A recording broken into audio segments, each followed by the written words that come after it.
So Bismillah, alhamdulillah, wa salatu wa salamu ala rasulillah, wa ala alihi wa sahbihi ajma'in. So, mashallah, it's really awesome to get to talk to the brothers and have a nice exclusive little sitting with just the guys, and allows me to kind of keep it a little more informal. For those of you who showed up in the earlier session, you see that I want to kind of just kind of let it all out, just say what needs to be said, and then you see a couple of uncles start to freak out, then you pull back a little bit, then you say something, then you retract. So just by nature, I enjoy just kind of talking to the guys and keeping it very loose and just saying what needs to be said. So this type of a setting is really great for that. It's awesome for that. I was thinking about what to talk to the guys about. I asked a couple of my friends, I texted a couple of people that I know. MashaAllah, they're also good brothers, good speakers. I kind of texted them, asked them what they thought I should talk about. And it's actually a topic I've talked about a lot in my own community with the youth and the brothers in my own community, and I thought that would be good today. It seems like a really played out topic. It seems like something that gets talked about a lot, but, and I should say this at the same time, because a lot of these talks make it almost sound like friends are bad, be a loner. Like, it's not some psychotic commercial, be a loner, right? So it's not, no, that's not it. We're human beings. We're social creatures. It's human need to want friends. If you don't have friends, there's something wrong with you. If you don't feel the need for friends, there's something wrong with you. It's human need to want friends. You know what the Prophet said? And this is really beautiful. I don't want to get completely sidetracked, but sallallahu alaihi wasallam, the Prophet sallallahu alaihi wasallam, he said that if I had not made, like if my best friend wasn't Allah, if my best friend, like that one best friend you have, if my best friend wasn't Allah, then I would have made Abu Bakr my best friend. Meaning that slot's already been filled. But otherwise, if it wasn't Allah, because he's Muhammadur Rasulullah sallallahu alaihi wasallam, so his best friend's of course going to be Allah himself. But he said if it wasn't, لَاتَّخَذْتُ أَبَا بَكْرَ خَلِيلًا. لَاتَّخَذْتُ أَبَا بَكْرٍ خَلِيلًا. I would have taken Abu Bakr to be my best friend. So even the Prophet ﷺ had homies and friends.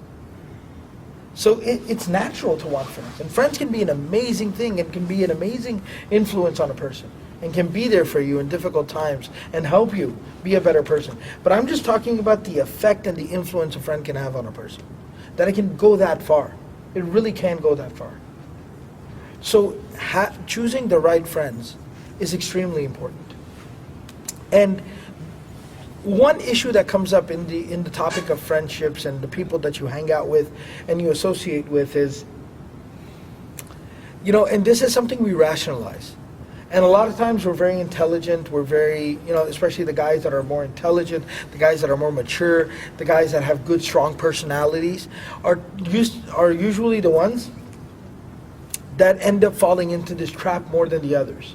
And that is the more outgoing, the more confident, the stronger of a personality you have, you start to convince yourself that you're above the influence. You're above the influence. Like I can hang out with some guys and not just get caught up in their mess. I can manage myself, I can control myself. I'm not some zombie, I'm not some crony, I'm not some groupie. I can manage my own self. I'm just hanging out with these guys because they're kind of cool, or I just, I like to just play ball with these guys or study with these guys, or just, they have good taste in food, so I just go eat out with them or whatever. But I can totally manage myself. I'm not affected by them. I'm not one of those weak-minded people. I'm a leader, not a follower. And it's really easy to convince yourself of that. And by the way, the number one thing that convinces you of that is shaitan, by the way. Shaitan loves to convince people of that.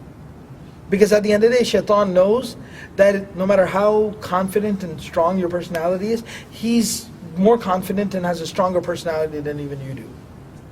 So he has no problem by saying, yeah, man, you're awesome, keep going. Because he knows at the end of the day, he'll be able to get in your head. So he kind of wants to push you out there into treacherous territory, treacherous terrain, like unstable footing. He pushes you out there and then just pulls out the rug from right under you and bam, you're gone. And the Prophet gives us a beautiful example about how you can think you're above that influence, you're above that pressure, And you can just hang out with somebody without being affected by them, no matter what it is. Like a lot of you guys, anybody here in college already? A lot of you guys. Okay, some of you guys. You know, especially, by the way, the further you get in life, the older you get, the bigger this becomes a problem. This is actually a bigger problem for the older guys than it is for the younger guys.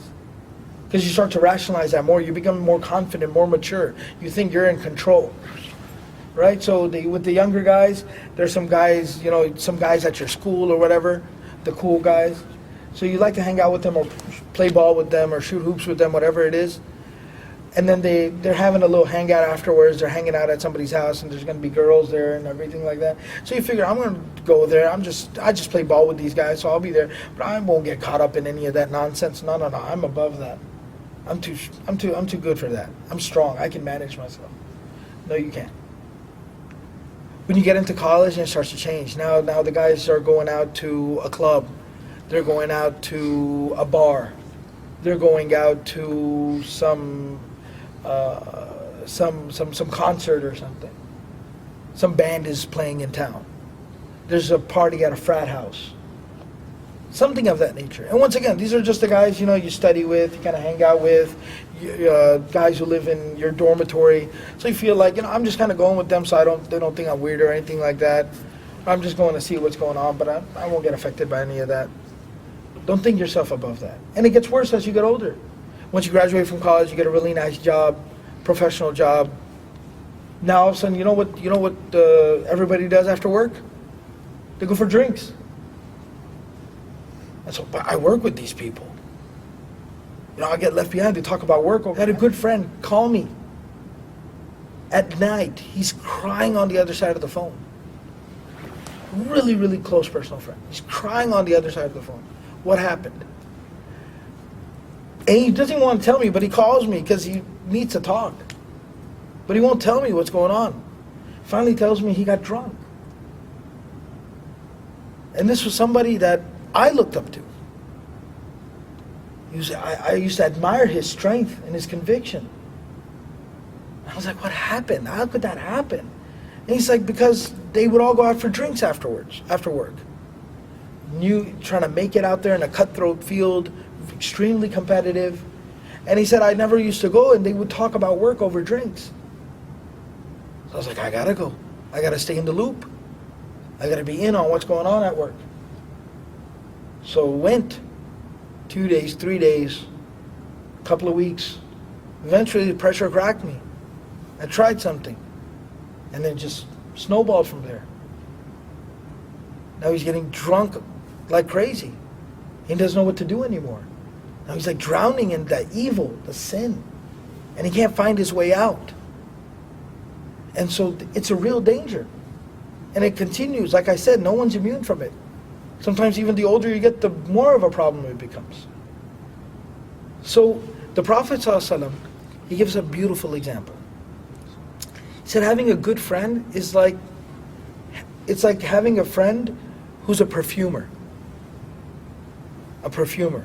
You know, today we buy colognes and perfumes at the department store, but even then, when you're walking through the department store and you pass through the perfume section, doesn't it smell like really nice? Or it can smell like really rancid as well, depending on the cologne they're trying to push on you, right? So, but like a classical, like very in the traditional sense of perfumer, you have to see what that's like. It's amazing stuff. I actually got to know this one family for hundreds of years. For the last like 500-600 years. Their family business, what their family does is they make perfumes. They used to supply, like his great-grandfathers and stuff, they used to supply perfumes to kings. So they were like the royal perfumers, like the Mughal kings and stuff. They used to supply perfume to them.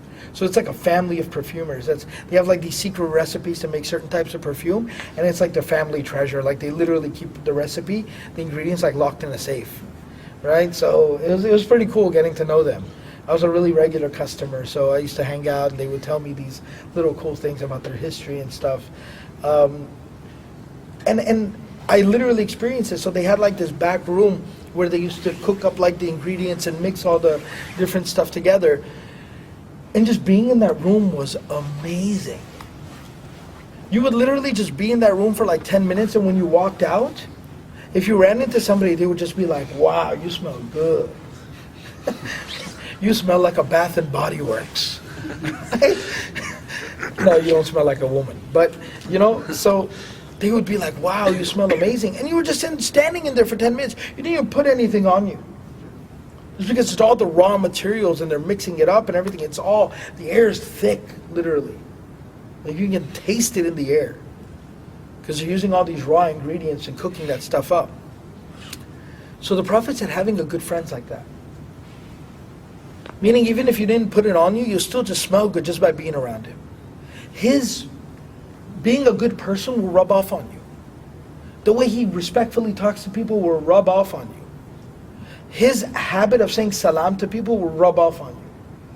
Next time, after 2-3 times, whenever you run into like some other people, and you're that dude that just kind of goes like, this mean mugs people, right?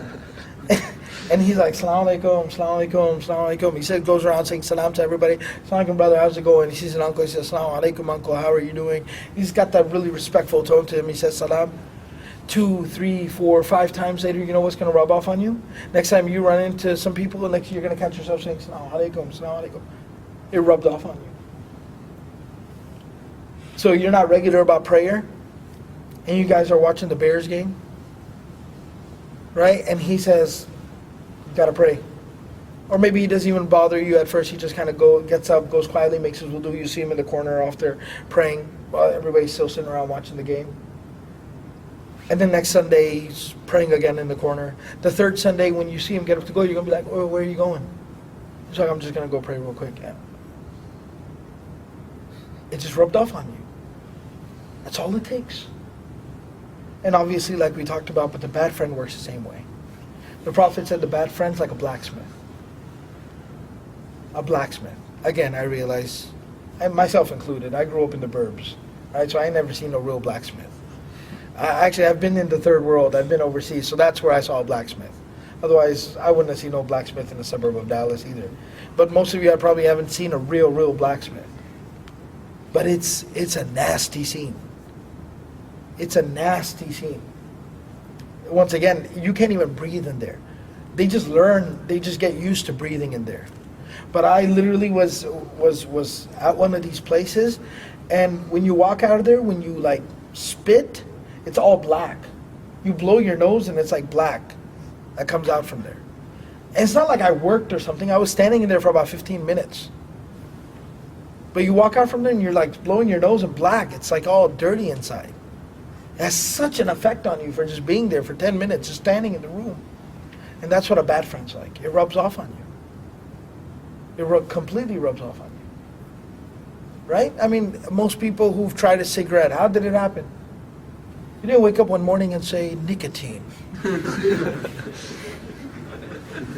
going to have nicotine for breakfast. Nobody wakes up in the morning just saying that one day. You're with somebody and they go, and you watch them do it and you're like, nah. And then the second day, it's like after school, it's like, nah. I still remember there was a canal behind our school. Yeah. And all the guys would go there and they would smoke their cigarettes that they stole from their parents. All right? And that's how it happens. That's how everybody's tried whatever they've ever tried. It's from somebody else. Just being around them. So that's how things work. So nobody's above the influence, so to speak. Everybody's susceptible. We're human. It's how we function. You go outside, you feel cold. It doesn't take a rocket scientist to figure out why. It affects you. You feel it. So that's exactly it. And that's something really important that needs to be understood. That we're not above the influence. We're impacted. We're affected by it. So understanding, first of all, it's human need to want friends. Number 2, that friends have an influence. And the people, I keep saying friends, it doesn't even take friends.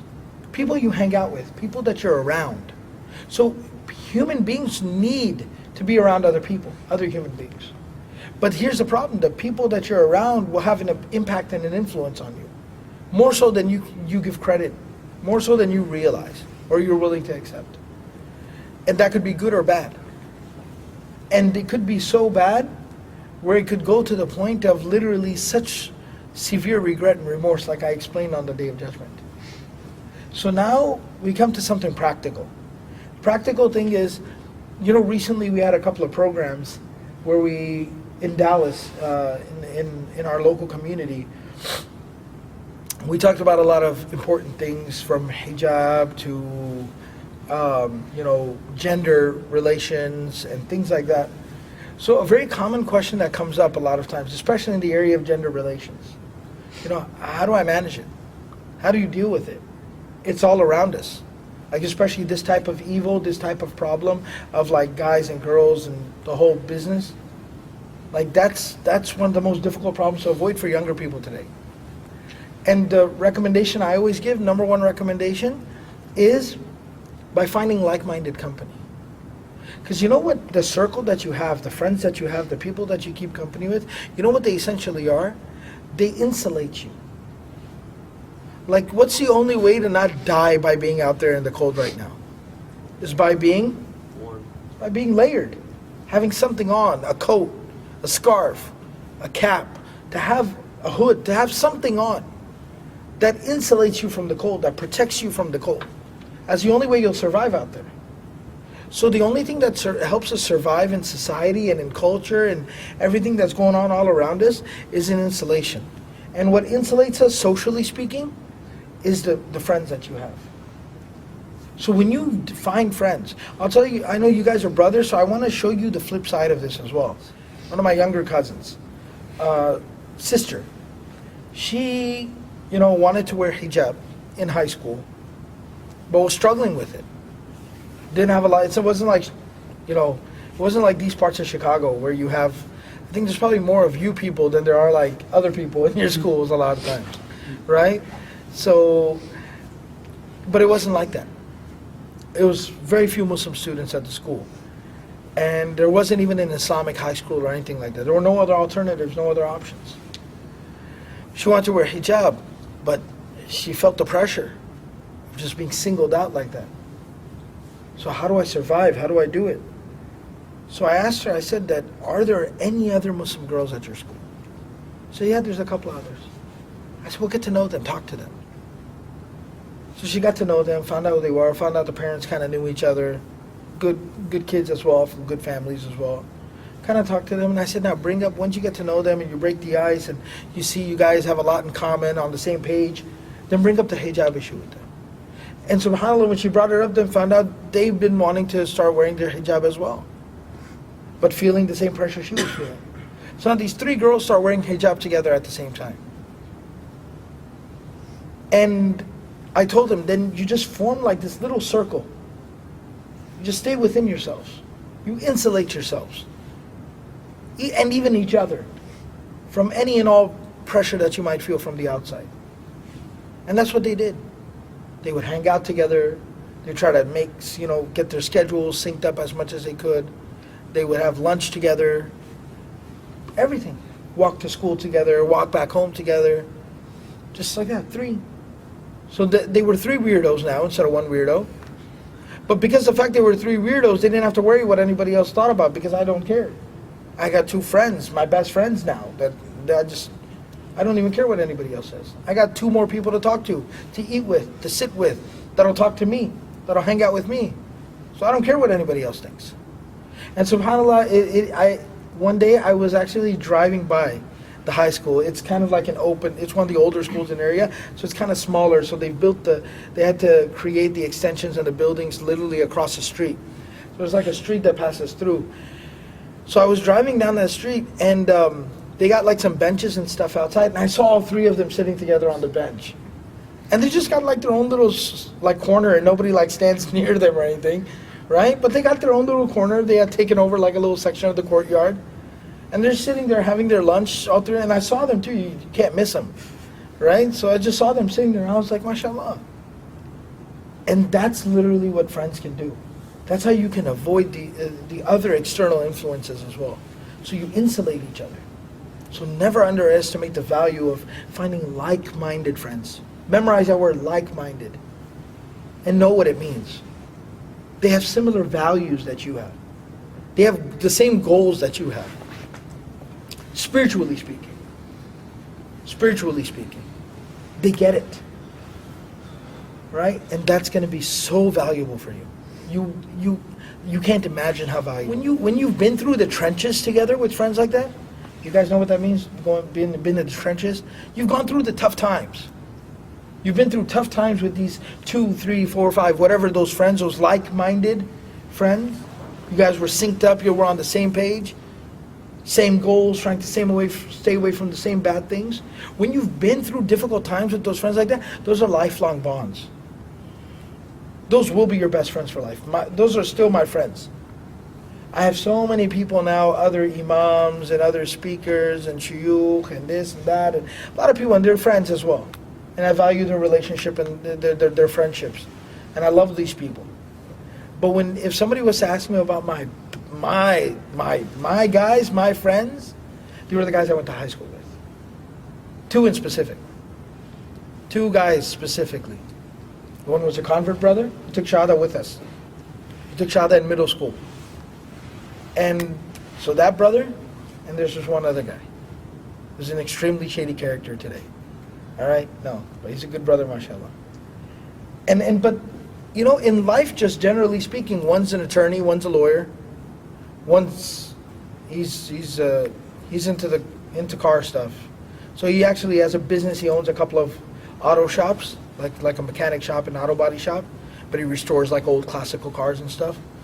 Completely different. What is an attorney, an imam, and a guy that restores classical cars have in common? We survived together. We survived high school and college together. That's what we have in common. That's what we have in common. So we were different people, programmed differently, but we did have similar goals. The ultimate goal was similar. We wanted to be Muslim. And we wanted to be good Muslims. And we wanted to make sure we remained Muslims. And we made Allah happy. We pleased Allah. And we were there for each other through this difficulty. And we made it, alhamdulillah. And I actually very rarely see them. Because the attorneys, believe it or not, he travels more than I do. I didn't think it was possible, but he travels more than I do. And the car restoration guy, because the other 2, we travel so much, he's in town all the time. And he takes care of his parents as well. May Allah bless them, they're really sick.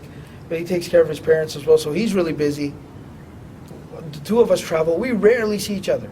The last time all 3 of us were actually sitting together was maybe like 8 months ago. But those are still, I can't forget those guys. They're my best friends. If something major went down, those were the guys I would call. And so that's what happens. Those are the bonds, the friendships that you develop, that you build. Because you've been in the trenches together, like I said. And so, just wanted to emphasize that to you guys about how important it is. And how practical it is. And how real it is. And it's important to find those type of, that circle, that friend, that group, that can help you survive.